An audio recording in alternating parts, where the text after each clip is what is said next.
আগামী 24শে ফেব্রুয়ারির পর বাজারে ভোজ্য তেলের সংকট থাকবে না বলে আশ্বস্ত করেছেন মিল মালিকরা। তবে পাইকারি ব্যবসায়ীদের অভিযোগ, সংকট নয়, দাম বাড়াতেই কৃত্রিম সংকট তৈরি করে মিল মালিকরা। এমনকি তেলের সাথে অন্য পণ্য নিতে বাধ্য করা হয়।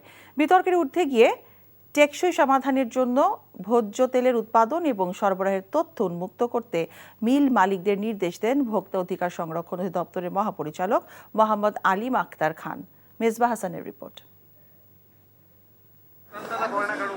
মুসলিম প্রধান দেশগুলোতে পবিত্র রমজান মাসে নিত্যপণ্যের দাম কমানো হলেও বাংলাদেশের চিত্র উল্টো।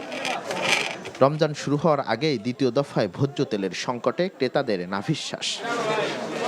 ভোজ্য তেলের বাজারে এই অস্থিরতা কিভাবে কমানো যায় তা নিয়ে পাইকারি, খুচরা ও মিল মালিকদের সমন্বয়ে ভোক্তা অধিকারের এই আয়োজনে তৈরি হয় উত্তেজনা। পাইকারি, খুচরা ব্যবসায়ীদের অভিযোগ, অভিযানের নামে ক্ষুদ্র ব্যবসায়ীদের খড়গ ফেলানো হয়, অথচ সংকট তৈরি করে ধরাছোঁয়ার বাইরে থেকে যায় কর্পোরেট ব্যবসায়ীরা।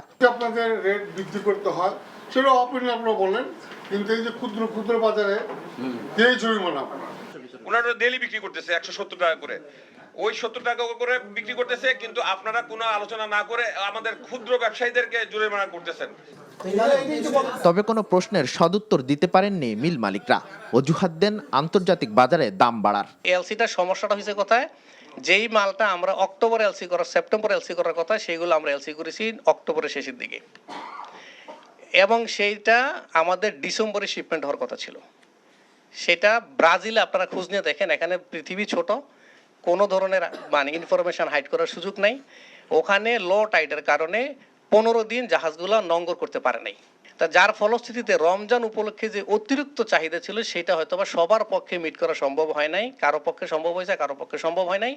অপরাধী যেই হোক তাকে ছাড় দেওয়া হবে না বলে হুঁশিয়ারি দেন ভোক্তা অধিকারের মহাপরিচালক। ভোজ্য তেলের প্রোডাকশন এবং সাপ্লাই কৃত্রিমভাবে বন্ধ করা হলে সে ব্যাপারে কঠোর ব্যবস্থা নেওয়া হবে। সবাই আমরা একমত হলাম।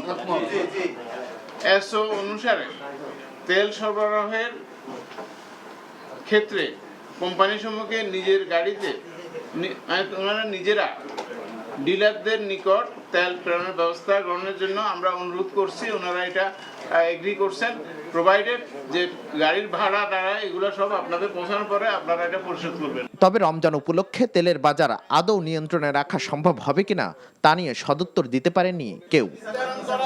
Mezba Hasan, NTV news, Dhaka.